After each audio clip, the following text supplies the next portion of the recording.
From the headquarters of Telesur English in Quito, Ecuador, I am Estefania Bravo, and this is From the South.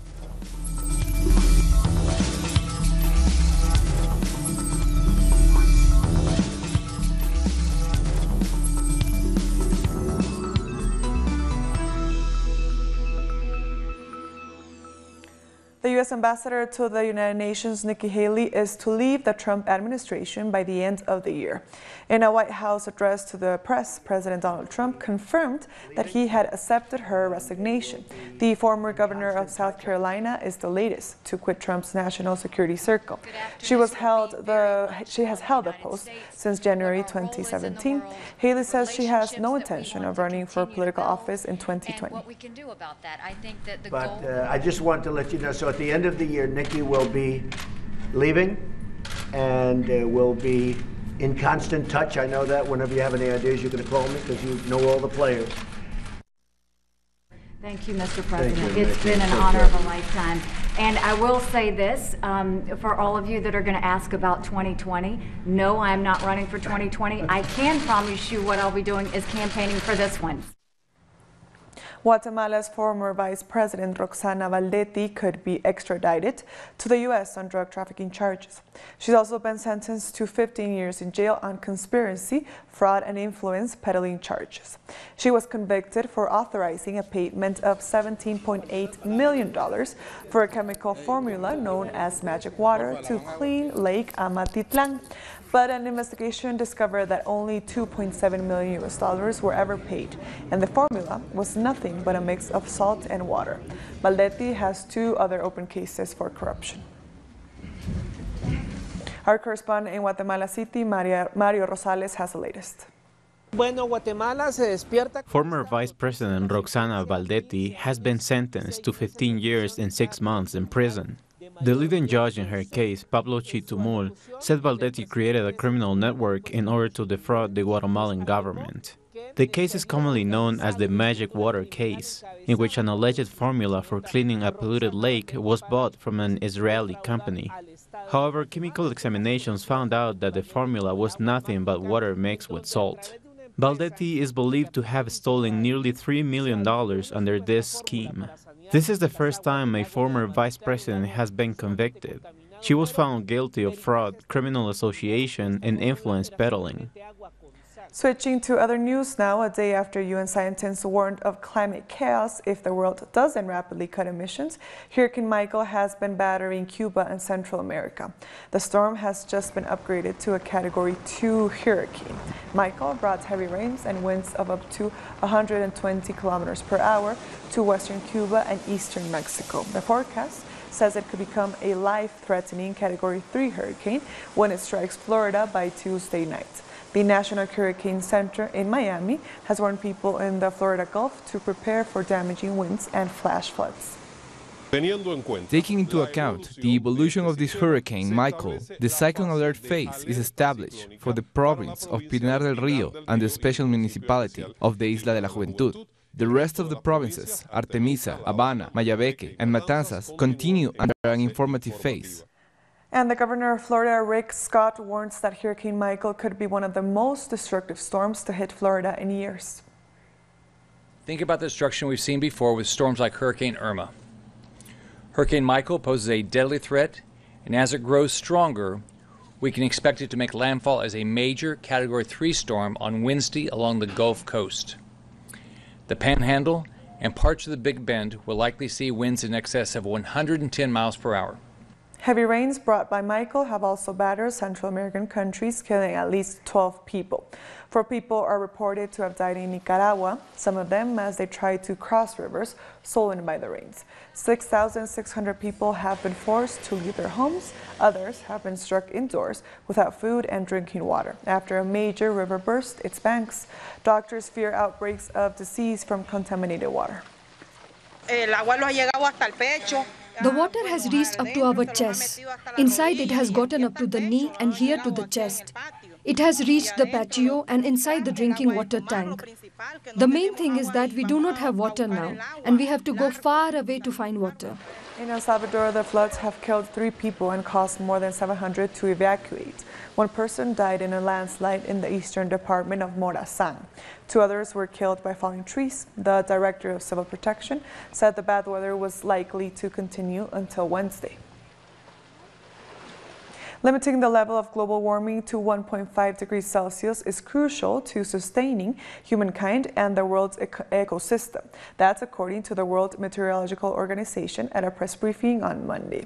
The Secretary General said that reducing the scale of climate change should be a key priority around the world. He said a series of catastrophic events that would destroy the ecological environment if temperatures rose up by 2 degrees Celsius could be avoided if global warming was limited to 1.5 degrees. So what is the difference between 1.5 degree and 2 degree? And one of the major issues is that there would be 420 million people less suffering because of climate change if we would be able to limit the warming to 1.5 degree level. And we have certain areas in the world which are extremely sensitive. It's the small island states, Mediterranean region, and also sub-Saharan Africa, which are already suffering and will suffer the most in the future. There are also positive signs in the world. So, for example, China, which is still the biggest emitter, they have been investing the most worldwide to renewable energy. And they see this transition as a business opportunity. For example, the solar technology that is sold in the world. We'll be back very soon. Stay with us.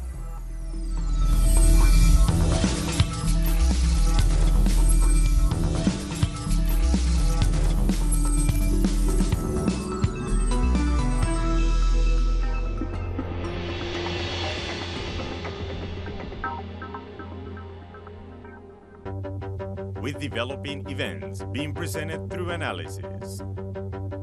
Our coverage transcends borders. With renowned journalist Walter Martinez. Salud amigos, tripulantes de nuestra querida, contaminada y única nave espacial. Dossier. Weekdays. Only on Telesur.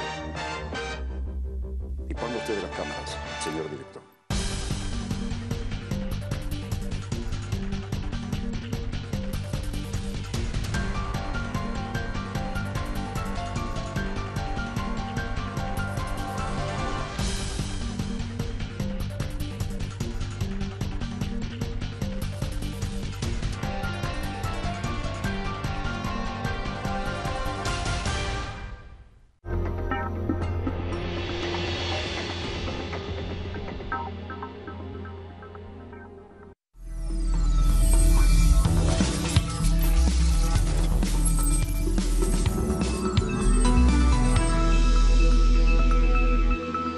Welcome back. The Workers' Party presidential candidate in Brazil, Fernando Haddad, says he's reaching out to a broad spectrum of political parties. It's a central part of his strategy for the runoff election on October 28th. Haddad has been meeting with party leaders in Sao Paulo to discuss the next steps for his campaign. On Sunday, he came 17 points behind the far-right candidate, Jair Bolsonaro, in the first round. This reshaping of the field is very important for us, so we've been in contact with Ciro Gomes and his team. With the leadership of the PSB, the Socialist Party, with PSOL too, which has already given us their support. To form this coalition for freedom, for democracy and for social rights, we haven't contacted the PSDB yet. Indignation Week has begun in Colombia. Organizations from all sectors will come together to demonstrate and march in rejection of the neoliberal policies of President Iván Duque. Leaders of social organizations from all over the country joined Indignation Week in Colombia to reject the breaches of the peace agreement implementation by the national government, the systematic murder of social leaders, and constant violations of human rights. There has been a lot of unfulfilled agreements on behalf of the government. Lots of student organizations, indigenous people, Afro-Campesino communities have made many demonstrations demanding the right for life, for respect on the guarantee of rights, and against the murders that have been happening. To this call, students of universities and public institutions from Colombia have joined together. They are declaring a permanent assembly to reject the announcement of the government of Iván Duque to decrease the budget on education, increase taxes, and make reforms to system passage.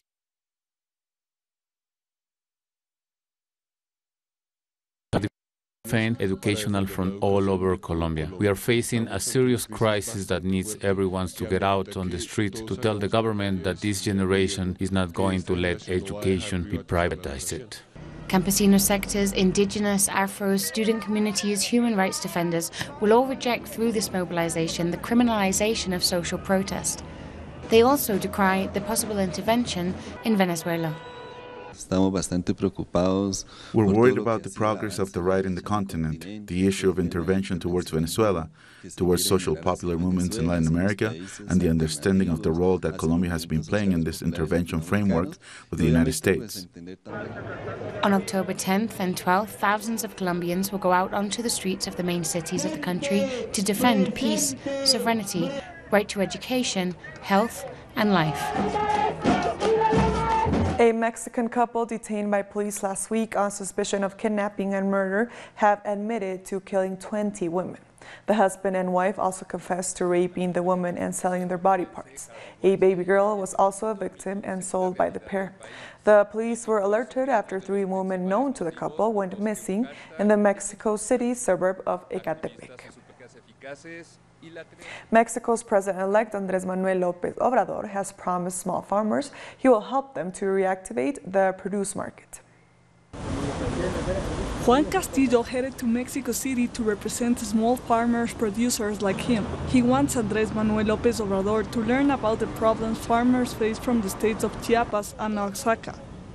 The seed time should take place in 2019 so we can follow the cycles for cacao, coffee, cinnamon, and achiote, and we don't have to wait another 6 years to start the harvest. Aimed at recovering over 1 million hectares that are not currently productive, the program, Growing Life by the upcoming government, will try to solve the most urgent problems for farmers, such as soil erosion. It's necessary to grow trees, fruit trees, to combine corn with these trees so they can help the soil and improve our land. The purpose is also to have a positive impact on Mexico's economy. The program will have the support of experts, technicians, and will help young people with scholarships. It should be highlighted that over 400,000 jobs will be created the next year, stable jobs. The project, aimed at small farmers owning up to 5 hectares in the poorest regions of the country, will respect traditional way of farming.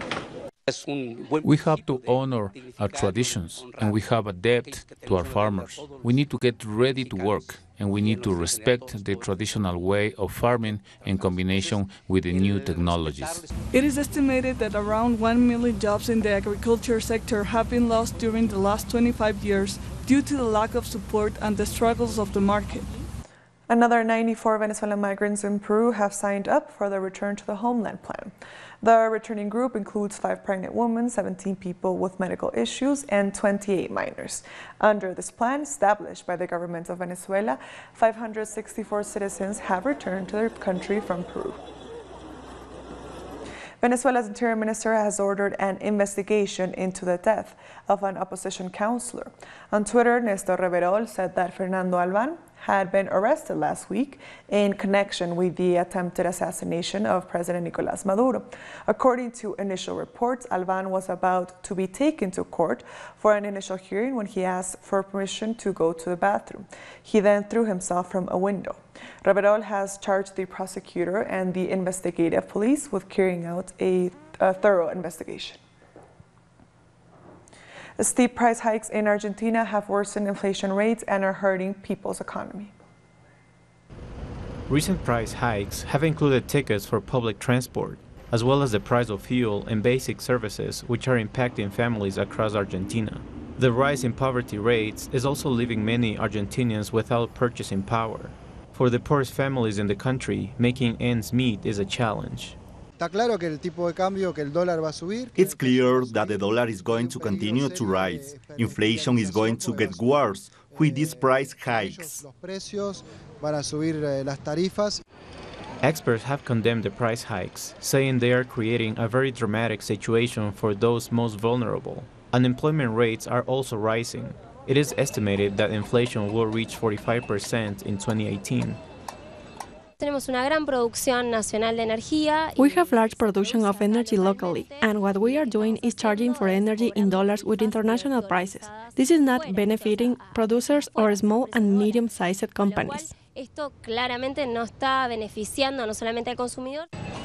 Opposition members in Congress have united against the national budget and price hikes.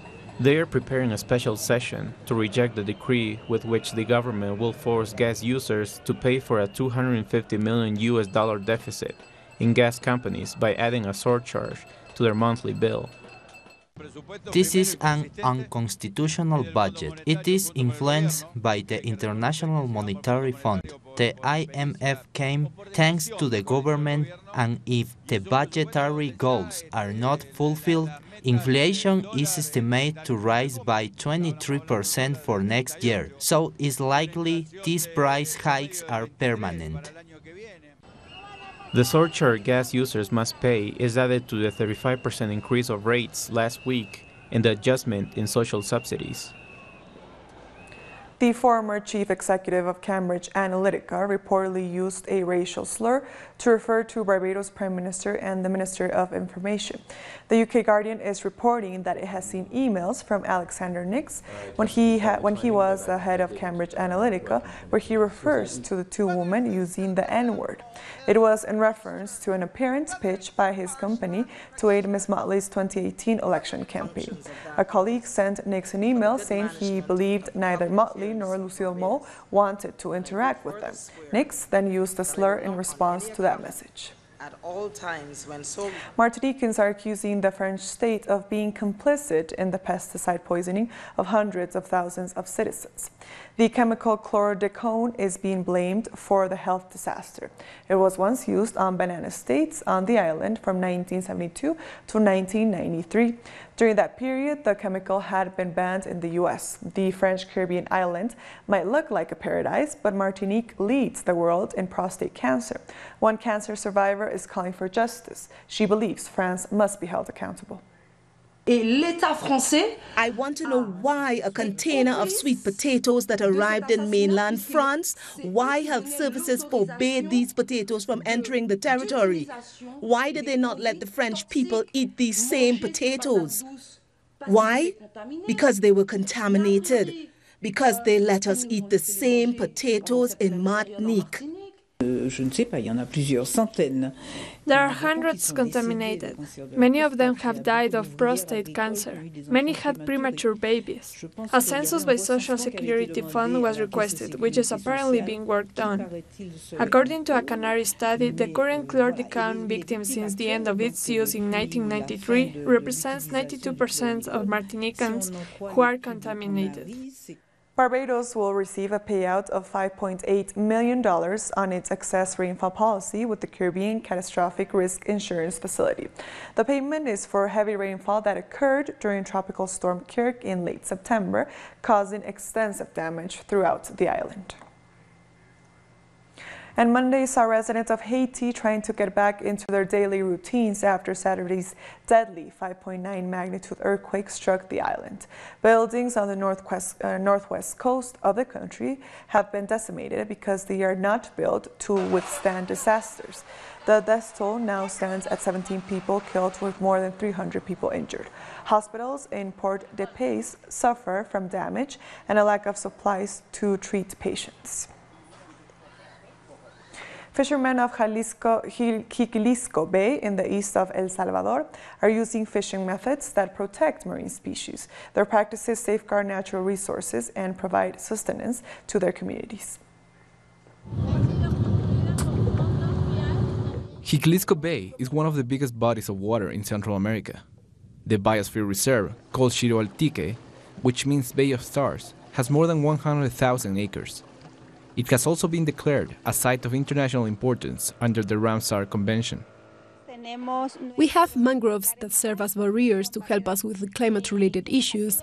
Besides, they are also important because of all the different types of sea life they attract. Jiquilisco Bay is one of the 5 protected areas in the country. The disappearance of 37 fish species has forced some townspeople to change the fishing methods they used to less destructive ones. We recognized we were hurting the environment, and we were doing damage to ourselves too by working with explosives and small nets. The shift to new fishing practices has been achieved with the help of fishing unions and the Ministry of the Environment. The institutions involved are all looking to guarantee the sustainable use of the bay. Right now, we do offshore fishing and also do clean fishing in the bay. Before, we never did any of that. But now we do thanks to the Sinca Wite Institute that has supported us through this process. The product that we get out is of much better quality. Artificial reefs have also been built to preserve sea life by submerging concrete blocks in the bay. These reefs were introduced in previously agreed upon spaces, where the community has committed to protect them. They have to wait 24 hours for the fish to start breathing. Promoting responsible fishing is the main objective of the project, but they're also working in the conservation of the mangrove and the protection of species that live and nest in the area, such as turtles and crocodiles. We'll be back very soon. Stay with us.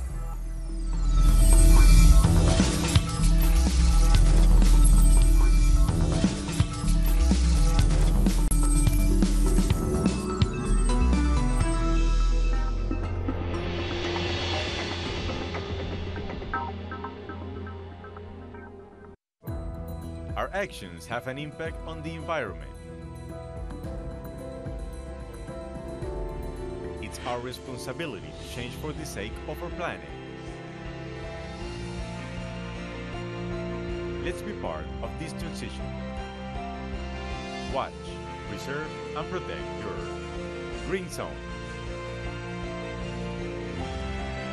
Wednesdays, only on Telesur.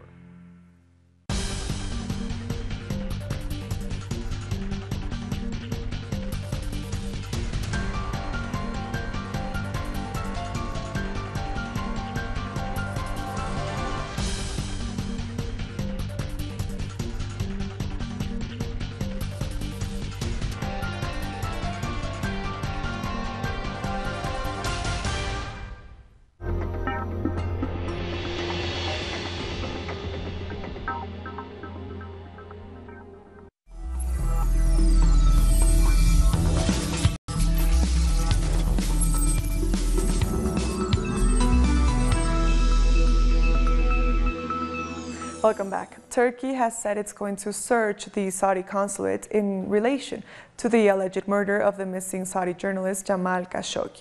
Khashoggi, a strong critic of the Saudi Crown Prince Mohammed bin Salman, was last seen outside the Saudi consulate in Istanbul. Turkish authorities have said they believe he was murdered inside the consulate.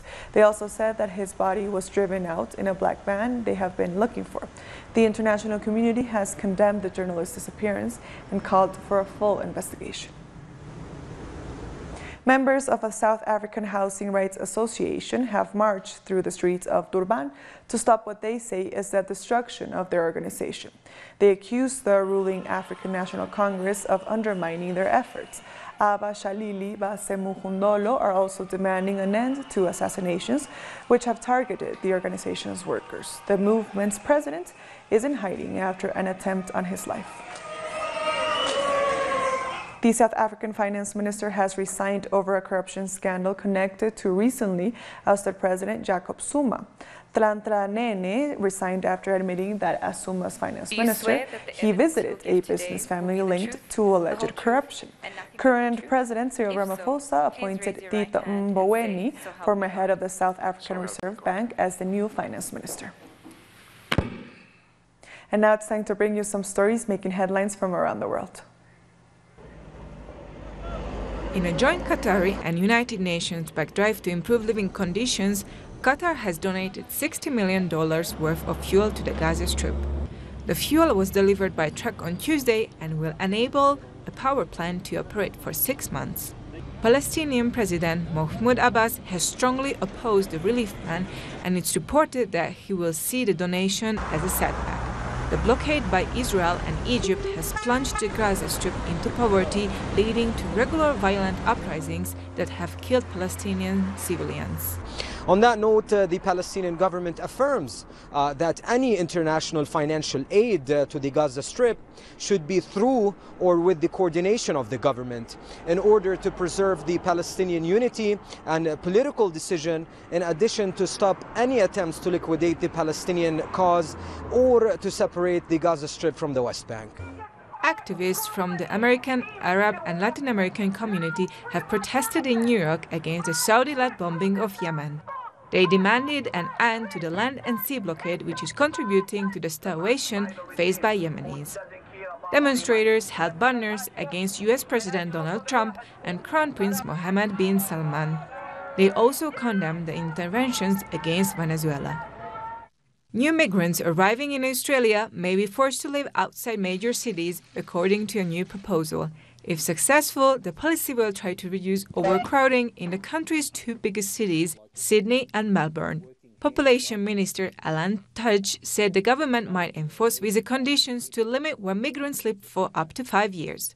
Experts have questions whether the idea can work to achieve its goals. A Pakistani artist aims for a world record by creating the largest swing made out of pencils. In his studio in Karachi, artist Bilal Asif carefully scratches details with a razor blade into a swing that he made out of colorful pencils. Asif wants to register his work for the Guinness Book of the World Records. The swing is made from around 30,000 pencils cut in more than 100,000 pieces. This is not only a world record, but I will send a message of the entire Pakistani nation to other countries. Through this art and through a record, this is my aim. And with that story, we've come to the end of this newsroom. These and many other stories, as always, find them on our website at telesurtv.net/English. And also join us on social media, on Facebook, on Twitter, and on Instagram. For Telesur English, I am Estefania Bravo. Thank you for watching.